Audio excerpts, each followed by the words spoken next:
Got an ENV200 electric van here, and if you've got one of these and the side doors are very stiff, and they sort of get stiff when they're open about that far, then you can lubricate the wheels at the top here and spray a bit of grease inside that rail and inside that rail where the little wheels run along that track.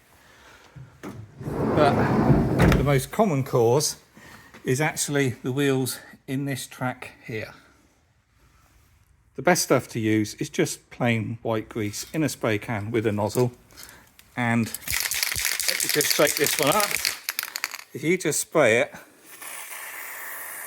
along there, and particularly in there on the wheel, and move that backwards and forwards a few times. That was stiff, but now that moves on its own. So this door is nice and smooth now. So I hope that's helped. If it has, please do click the thumbs up, do subscribe to the channel, and if you want to know more about the Nissan ENV200, there's a link below to a playlist where you can see other videos I've made. Hooky doke, I'll see you on the next one.